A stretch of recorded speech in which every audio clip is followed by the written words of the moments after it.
hit that subscribe button. That way you know exactly when I upload new videos.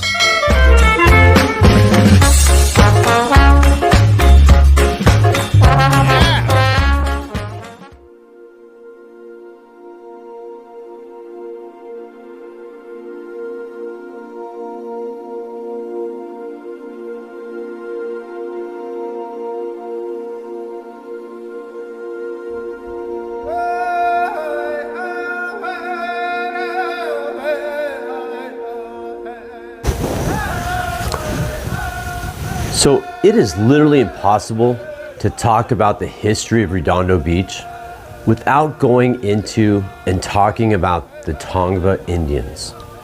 The Tongva Indians have been in the Redondo Beach area for 7,000 years minimum. Some archaeologists say 50,000 years is more likely. The part of the Tongva Indian that lived a portion of the year in Redondo was called the Chowigna tribe. The villages they lived in were called the Ongoovanga and the Engva villages. They lived around what is today the AES power plant. Before the power plant, there was a salt lake. That's where their home was. That's where they would gather salt to trade was. That's where they caught fish. It's where they spent their days gathering salt, fish, and other essentials to bring back to their mainstay villages. That's where their livelihood was. The Salt Lake was of great value to that part of the Chowigna tribe.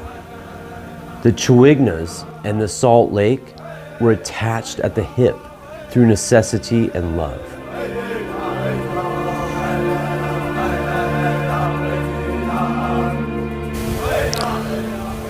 So to put into perspective just how wonderful these Indians were and how well they took care of this land as opposed to us, let's put how long they've stayed into like minutes. So we've been here about 150 years. That's about a 2.5 hour movie, 150 minutes. The Chowigna, the Tongva, 7,000 years. We'll use that as the minimum. They've been here 7,000 years. That's almost a 5-day movie. So compare that. 2.5 hour movie compared to almost a 5-day movie. Look what they did with the land.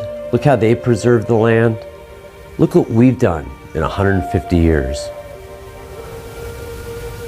It's kind of crazy to think about.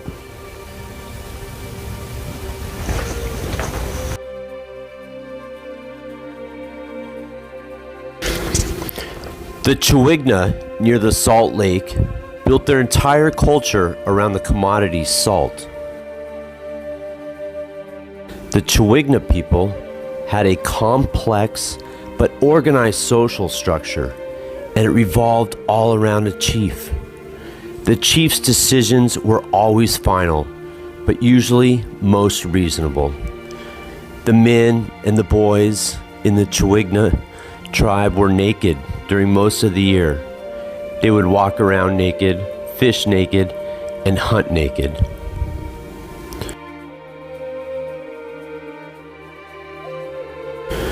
The women would wear an animal skin to cover their front bottom area and their backsides. Since their village was located by the Salt Lake, which is currently the location of the AES power plant, that's where so much of their life was. The lake to them was a gift from God, something that needed to be cherished and taken care of.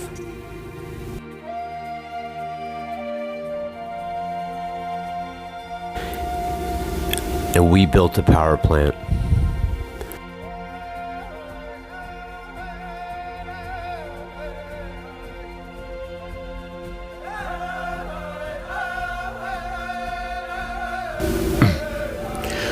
The Indians from inland would come down to trade with the Chowigna for their salt.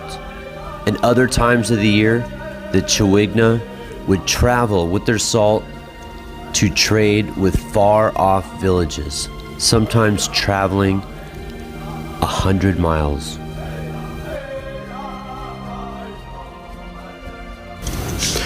The Tongva and the Chumash were the most influential people at the time of the European arrival.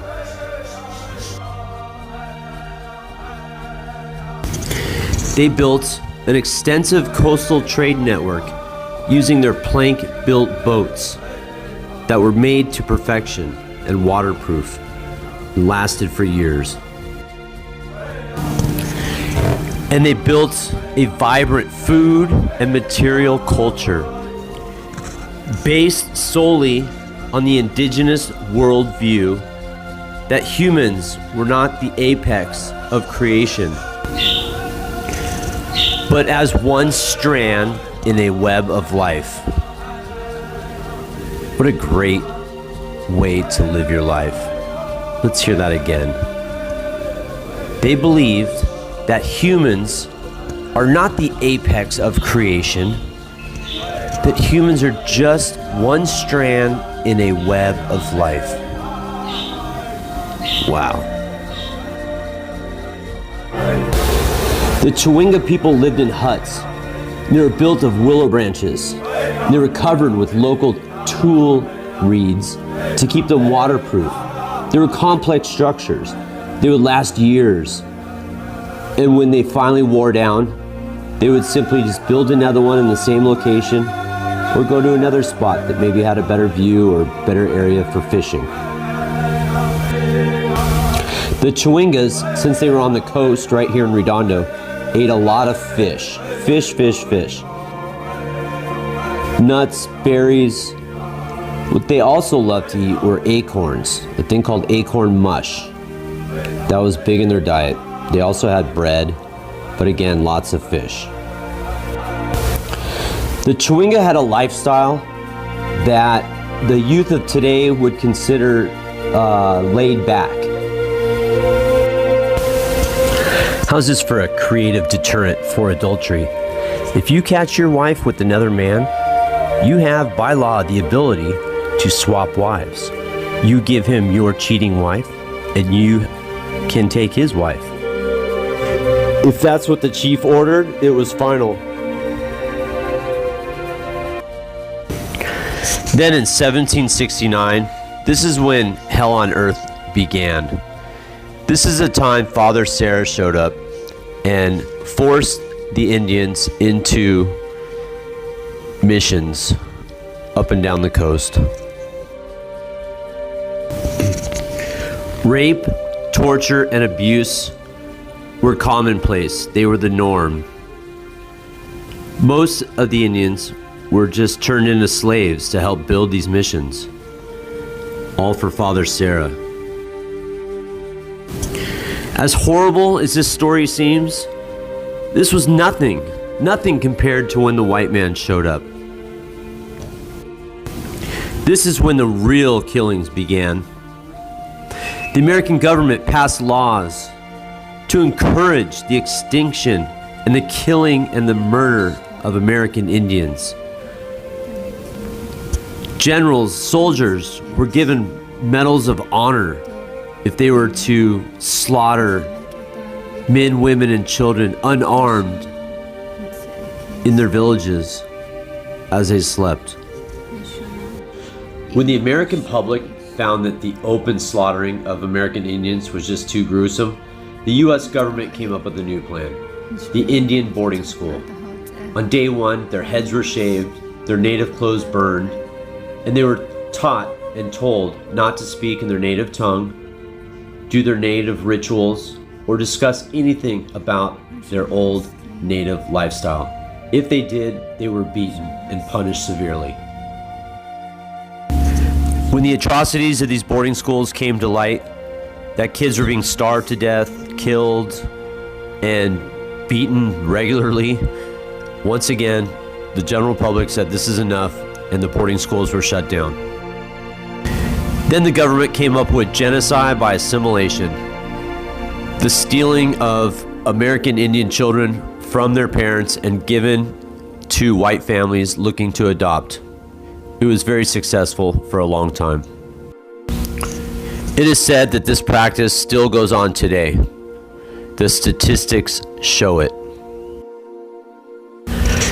As researcher Stanner writes, by any reckoning, the indigenous Holocaust in the United States was the worst human Holocaust the world ever witnessed.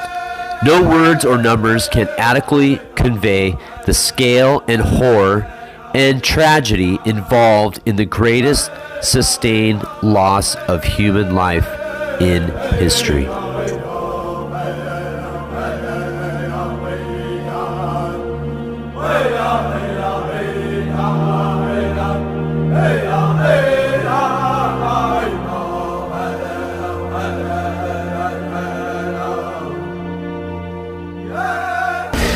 This is a disgusting painting that hangs in a bank in the South Bay today. Things need to change.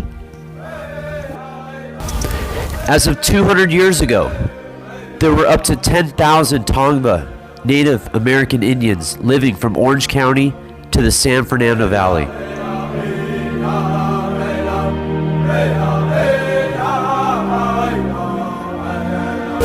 A few of the books I read actually claimed that they were extinct. And that was the goal. They wanted to be known as being extinct. If being extinct meant survival for the few Tongva tribe left, that's what they would do.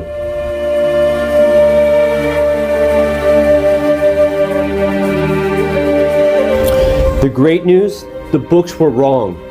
The most recent research shows 3,000 Tongva surviving today.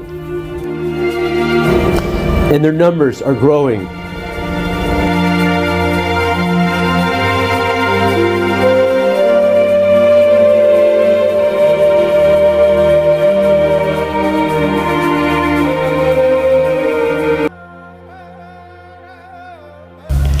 When things were at its worst point, one of the Tongva chiefs got all the Tongva together and said, "What are we going to do? How are we going to stop from going extinct? They're taking our culture, our land, us. They're taking us. How are we going to protect our culture?" He asked the village. Some guys, reach out and say, "Hey, I have an idea." He goes, "What?" "Let's hide our culture under rocks, in the riverbeds, up tall in the trees." And he goes, "Let's hide it under the rocks. Let's hide it under the trees." And this wise elder, this lady, in the back of the crowd, shaking voice, fragile, I know where to hide it, chief, I know where." And he goes, "Where?" And she goes, "Let's hide it in the children." And how true that is, because they are the protectors of the culture. They are the ones that are going to continue the culture. She's like, "We'll tell our children all of our stories and who we are and where we're from and what we're about and our dances and our rituals and our ancestry." And so they taught their children everything they knew. And what the children did, because it was still dangerous to be an Indian, they were dying all the time from, alcohol and just being killed and worked and imprisoned. And so what the children did is, they were getting older, they pretended to be Mexican. And so they would assimilate and become Mexican. They said they were Mexican. They learned Spanish and they learned how to work as Spanish people and get Mexican jobs, and they do all that. And so they never claimed to be Tongvas. And so what they did was, they're Mexican. So they waited all these years, but they kept these stories in their head. They kept their culture in their head. And so eventually, years ago, they started coming out saying, "I'm not Mexican, I'm Tongva. Hey, I'm Tongva too." And so they're getting together and they're bringing back their culture, and they want people to come and see them dance and sing. So the best thing we can do, if you hear that there's a Tongva tribe performing somewhere, or you have an opportunity to meet them, and just go to these events and thank them and get to know them and learn their cultures so you can pass on, you know, what it's all about and how important they are to us. So I thought that was pretty great.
Way to go, True Tanich. Not too uplifting. Anyways, history is what it is. You can't change it. You gotta accept it. Anyways, click this next video. It's uplifting, it's fun. It's about Hotel Redondo, I think. Click it, let's go, let's keep in order, let's have a good time.